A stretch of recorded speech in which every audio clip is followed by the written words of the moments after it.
What's going on, everyone? Welcome back to another episode of the JT Sports Podcast. I'm your host, JT, here to give you guys my reaction to a couple of NFL Week 2 games that I just got done watching. We're going to be talking Jets-Cowboys, Ravens-Bengals, and Chiefs-Jaguars. Before I give you guys my thoughts on those games, leave a like, subscribe to the channel, make sure you check out the JT Sports Podcast. Every episode that's uploaded on the channel is available in audio format on all podcasting platforms. Apple, Google, Spotify, Amazon, wherever you get your podcast from, you can find the JT Sports Podcast. If you enjoy this episode, leave us with a 5-star review. We will greatly appreciate it. We're trying to get to 100 5-star reviews. So if you enjoy the content and you want to support us, go ahead, give us a 5-star review on Apple and Spotify. The Cowboys continue to dominate. They annihilated another New York team this week, beating the New York Jets 30-10. And in my opinion, right now, I believe that the Dallas Cowboys are the best team in the NFL. The Cowboys defense against the Jets offense was an absolute mismatch. The Jets couldn't get anything going offensively outside of that one big play touchdown that they had to Garrett Wilson in that field goal. This offense got clamped all afternoon by the Cowboys defense. Micah Parsons was playing like a man possessed, and so was everybody else on this Dallas Cowboys defensive line. They were getting after Zach Wilson all afternoon. Every time he dropped back the pass, it seemed like somebody was raining down on him. And not only was I impressed by how the Dallas Cowboys pass rush performed in this game, but this run defense, oh my goodness. You talking about shutting down the run? The New York Jets have one of the best running back cores in all of football. Dalvin Cook, Breece Hall, and none of those fools had more than 10 yards rushing in this game. New York's leading rusher was Zach Wilson. This was an absolutely outstanding performance out of Dallas defense. And I know it's Zach Wilson. Zach Wilson is no Aaron Rodgers. He isn't that good, and the Jets don't have a great offensive line.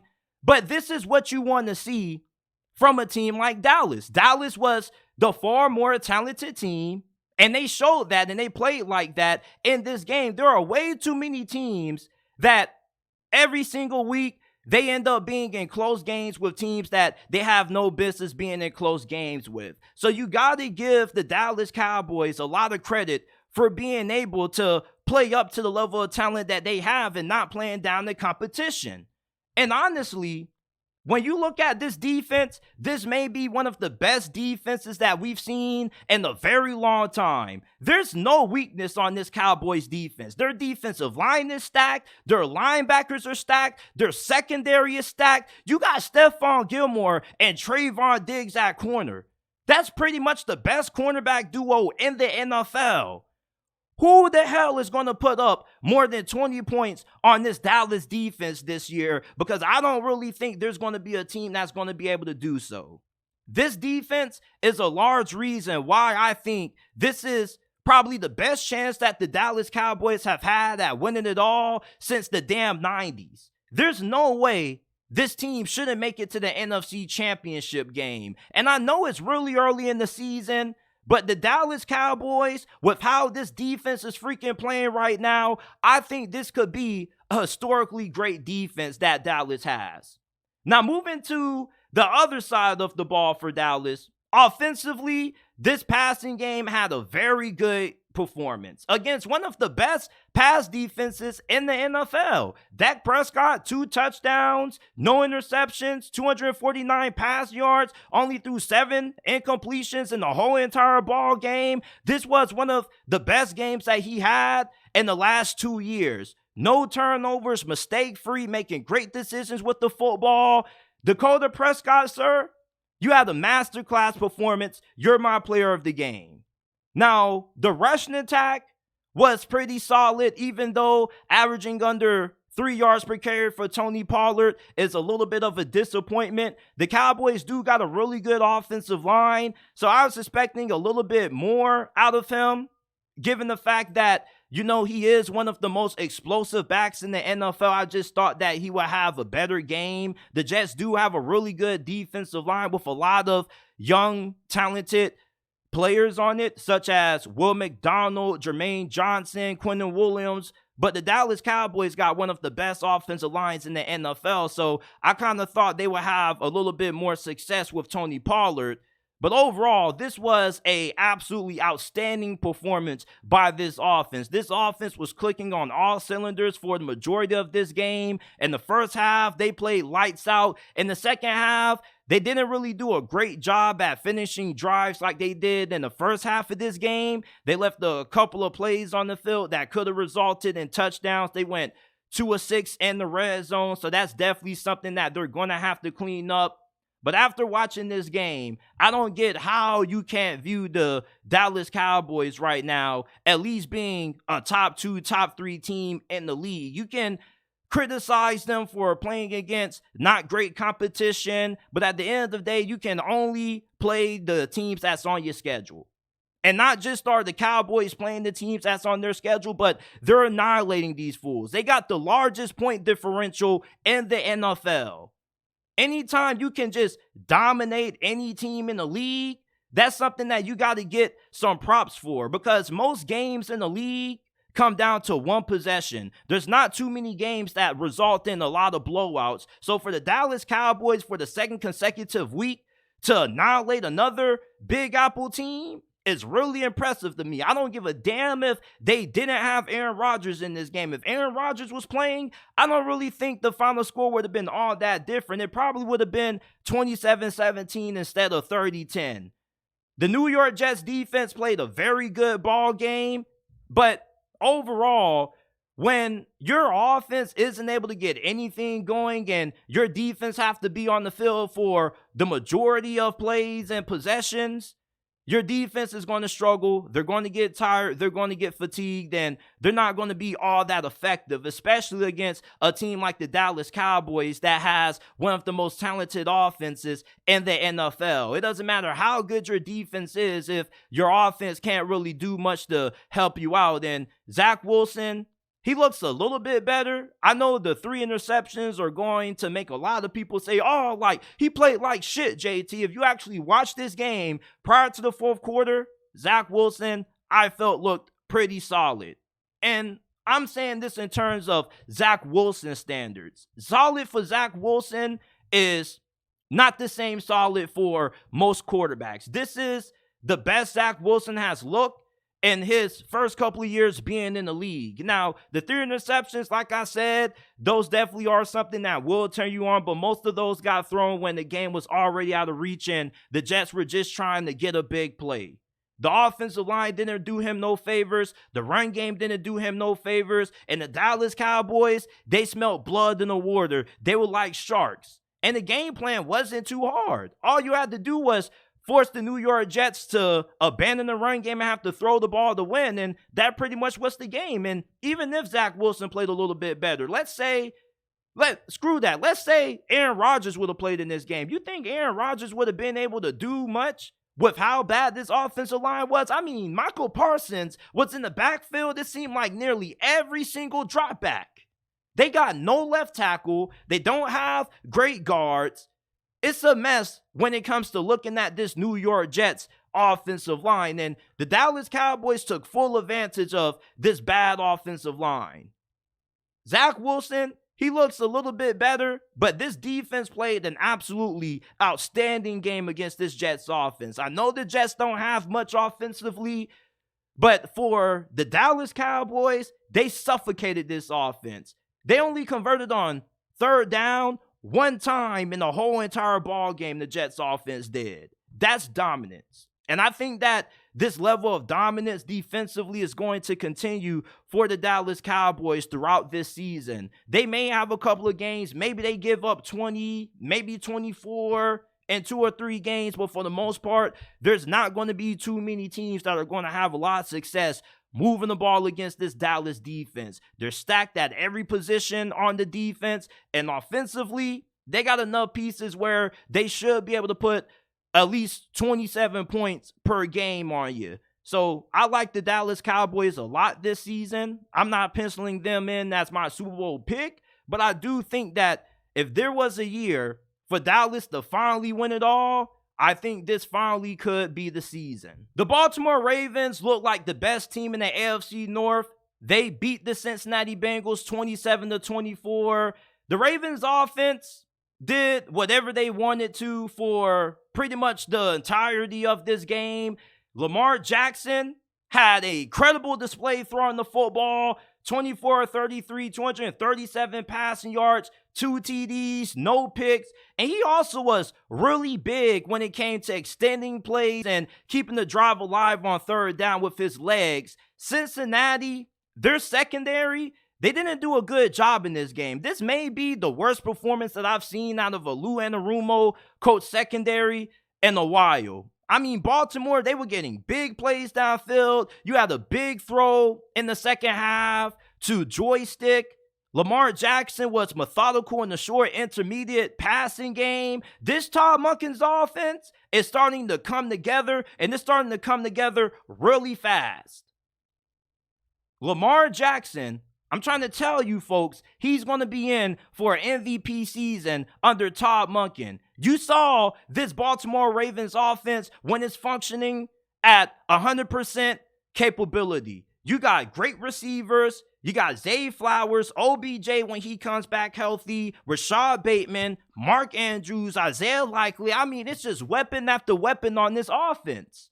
Defensively, they had a pretty good game because normally when Joe Burrow goes up against the Ravens defense, he has a pretty solid performance. This still wasn't a great game out of Joe Burrow, even though he did play better in this game than what he did week 1. He wasn't all that great. Cincinnati didn't generate a lot of big plays downfield. The Ravens did a really good job at limiting the amount of big plays that they gave up. They forced Cincinnati to get the ball out fast. Their defensive line was really getting after Cincinnati's offensive line and Joe Burrow. And it's just like, damn, if you're a Bengals fan, when the fuck are you finally going to figure out the offensive line? This offensive line has been dog shit for years. When is Joe Burrow finally going to get some time, more than 2.5 seconds to throw the football? The Ravens defensive line, I really like what I saw in this game. Now, is the Ravens defensive line this good, or is the Cincinnati Bengals offensive line just this bad like how it has been the last couple of years? I probably think it's a little bit of both. You see, the Ravens have some young pass rushers that I really like a yacht. Okay, you got Odafe Owe, who I was really high on when he was coming out of Penn State. We're still waiting for him to reach his full potential. And he also got another guy that they drafted in David Ojabo not too long ago in the NFL draft last year, but he had to pretty much sit out all of 2022 due to an injury that he sustained during the draft process. So last year pretty much was a redshirt year for him. There is a lot of young talent on this defensive line for Baltimore, and I'm eager to see how this defensive line continues to perform throughout this season. But this was a really good game that they had against the Cincinnati Bengals offensive line. I think that the Ravens, moving forward, this offense is only going to continue to get better as Lamar Jackson continues to get more comfortable and Todd Monken continues to figure out new ways to utilize this personnel. This is a dangerous offense. And right now, the Ravens are 2-0, and I think they're the best team in the AFC North. They're better than the Steelers, the Browns, and whoever else by landslide. The offense is really good. This defense should be really good. Even though they do have a lot of injuries, this is a team that is normally always well coached. And when you are a well-coached ball club, you're going to be able to find ways to have good performances on sides of the ball that you have significant injuries at. Not just that Baltimore coming to this game being banged up on defense, but they were missing a couple of core guys offensively. Hell, OBJ left the game at one point with an ankle injury. So Baltimore, I was a little surprised that they were able to get this win. Not because I didn't think they would be able to, but because of all the injuries that they had. Now, Cincinnati, they turned things on in the second half. Joe Burrow and this offense finally decided to get out of bed and start trying to make some plays, but it was just a little bit too late when the Bengals finally started to get a little bit of momentum offensively. I'm a little bit concerned about the Bengals offense this year. It looked like Joe Burrow re-aggravated that calf injury. I think Joe Burrow could be in for a little bit of a down year. Just him not being able to get fully healthy, him missing a significant portion of training camp due to that injury. And this is the wrong season for the Bengals to get out to a slow start. You're in the AFC North, arguably the toughest division in the AFC. You can't afford to get out to a slow start. Because you see, you got the Browns, the Steelers, and the Ravens, and you don't want to be from behind midway through the year when you're 3-4 games out of being a playoff team because Joe Burrow isn't able to stay healthy and you're struggling to figure things out. The Bengals need to start finding some answers to get this offense playing at a consistent level. We know that the Bengals kind of have a tendency to start the season out slow. They can start games out a little slow, but they can kind of get back into it. This isn't the season that you can pull that shit off consistently, man. This is way too much talent this year in this division. Imagine if Deshaun Watson gets back to playing at the level that he did when he was in Houston. Imagine if Lamar Jackson really does end up playing up to the MVP expectations that I have for him. If Kenny Pickett and the Steelers are able to figure it out, you're in trouble. You could find yourself being in last place in this division. Yeah, it sounds like a little bit of a hot take, but I mean, Joe Burrow, with this injury, we don't know when he's ever going to really be able to get back to 100%, and if he's ever going to get back into the rhythm that he has been in the previous years. This just might be one of those seasons where the Bengals just kind of disappoint. And we've been asking who's most likely to finish in last place in the AFC North. Many people say either the Steelers or the Browns, but with how this calf injury is affecting Joe Burrow, maybe there's a chance that maybe the Bengals only win 8-9 games. I don't know. It's so early into the season, but I would be a little concerned if I was a fan of Cincinnati. The Baltimore Ravens, I picked them to win this division. They look like the best team at this moment. And normally, when Lamar Jackson is healthy, they are around either the first seed or the second seed when it comes to playoff seeding. The Ravens beat the Cincinnati Bengals. They improved to 2-0. Let me know what you guys think about this game down in the comment section down below. The Kansas City Chiefs bounced back. They beat the Jaguars 17-9. Chris Jones, he was back, and we all knew he was back, and we all knew that Kansas City missed him against the Detroit Lions because he was absolutely going ham against the Jaguars. The Jaguars could not stop Chris Jones from getting penetration on Trevor Lawrence. And not just was Chris Jones really good in this game, but the rest of their pass rush was really impressive as well. They had 4 total sacks as a team. And not just did they do a really good job at getting after Trevor Lawrence, but they did a really good job against the run game of Jacksonville also. And Kansas City's defense continues to impress me. They had a really good showing against the Detroit Lions in week 1. I didn't think they would be able to replicate that same performance in week 2, although they were getting Chris Jones back, because I thought that the Jaguars offensively would have more success in this game against Kansas City's defense, being the fact that this secondary is still a little bit shaky. There's still a little bit of some concerns about how they're going to hold up at corner. Well, those concerns didn't really get shown because this secondary was locked down. They only gave up a couple of big plays near the tail end of this game. For the most part, Jacksonville had a really hard time at generating explosive plays in the passing game. And it should be shown by their third down conversion percentage. Jacksonville didn't do a good job at converting in third down situations. You want to know why? Because nearly every third down opportunity that they will put in, most of the time, was 3rd and long. They struggled on 1st and 2nd down.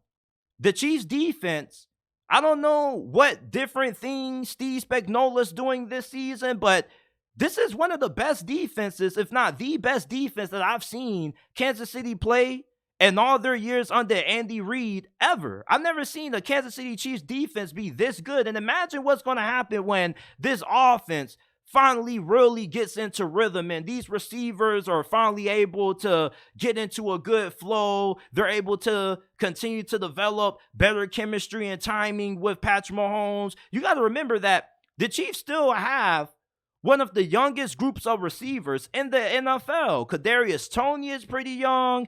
You got MVS, who is probably the veteran of your receivers. But then you got Sky Moore, Rashee Rice, Justin Ross. There's a lot of young talent in this receiving room. And anytime you got a lot of youth at that position, it's not just one of those positions where, yeah, we got young talent, it's going to work. It kind of takes some growing pains. You're going to have some games where these young guys step up, and you're going to have some games like what you got week 1 against Detroit, where the young guys just are dropping passes and they're just not reliable. But you know who is reliable? Travis Kelce. And the old reliable was back, even though he even had a little bit of rust. He dropped a touchdown. He also had another big drop in this game. I was like, damn, so Travis Kelce, you have a little bit of ring rust also? But Patrick Mahomes, being the dude that he is, when the game was on the line, that's when Patrick Mahomes made some of the biggest plays in this ball game. And in the second half, he had a really great performance. In the first half, Kansas City's offense, let's just be honest, it was sloppy. They had some turnovers. Mahomes had an interception. They also had a fumble. It kind of was a slow start out the gate for Kansas City. It wasn't just a completely smooth operation. And many people are surprised at how this game ended up going. We thought that this was going to be an offensive shootout. We thought that we were going to see both of these teams put up damn near 30 points. We thought we were going to see nearly 1 million yards of offense, but this was kind of a defensive slugfest. But slowly, as we progressed throughout this game, Kansas City started to separate themselves from Jacksonville. And you know what makes Kansas City a Super Bowl contender every single year outside of having Patrick Mahomes and Andy Reid and Travis Kelce? It's the fact that defensively, they're able to get key stops in big moments. You want to know why? Because they have the ability to generate pressure on the quarterback consistently in third down situations, something that Jacksonville didn't do a good job at doing. If Jacksonville wants to be regarded as a legitimate threat to win the Super Bowl this year, they need this pass rush to do better. They need this defense to do better in third down situations against elite quarterbacks. Jacksonville doesn't have a terrible defense, but the knock that I have with this defense is that when they go up against some of the best quarterbacks in the NFL, they can't get them off the field because they can't get a consistent pass rush. And if you want to be able to be a Super Bowl team, you got to have 2 good pass rushers. If you can't get some of these quarterbacks off the field, you're going to allow these fools to continue to drive on you to have game-winning drives to win the game. You're going to allow them to continue to move the chains on third down like what we saw from Patrick Mahomes in this game. You see, Detroit, another reason why the Lions beat Kansas City wasn't just because they didn't have Chris Jones and Travis Kelce, but it was because Aiden Hutchinson and James Houston, when it was money time, when it was time for the Lions offense to get back on the field, guess what that defense did? That pass rush got going, and they got Mahomes and company and that offense off the field. They got big stops when they needed them. Jacksonville is a defense that at times, they have the tendency to be too dependent on generating turnovers or waiting for the opposing quarterback to make a mistake. When you're going against Mahomes, Joe Burrow, or any of the other top quarterbacks in the league in the postseason, that's not a winning recipe for having postseason success. And people wonder why I continue to hamper home the point during this offseason that the Jaguars shouldn't be regarded as legit Super Bowl contenders. Could they win the Super Bowl? Yes, they can. But do they have a better chance at winning the Super Bowl than teams such as the Bengals, Chiefs, and Ravens? No, because they don't have the consistency that you need to be a Super Bowl contender up front. Not just when it comes to their defensive line, but their offensive line as well. Trevor Lawrence was getting his ass whacked back there. This offensive line doesn't look as good as what it was last year. And even at times last year, there was an offensive line that kind of had the tendency to struggle. Chiefs beat the Jaguars 17-9. Give me your thoughts on this game down in the comment section down below. And this is it for this episode of the JT Sports Podcast. Really short, brief. Just wanted to come on here and give you guys a couple of my quick thoughts to a few games that I watched. We're going to be doing these a lot more often. If you enjoyed this episode, leave us with a like, subscribe to the channel, rate us 5 stars on Apple and Spotify, and I will see you guys with another episode of the JT Sports Podcast.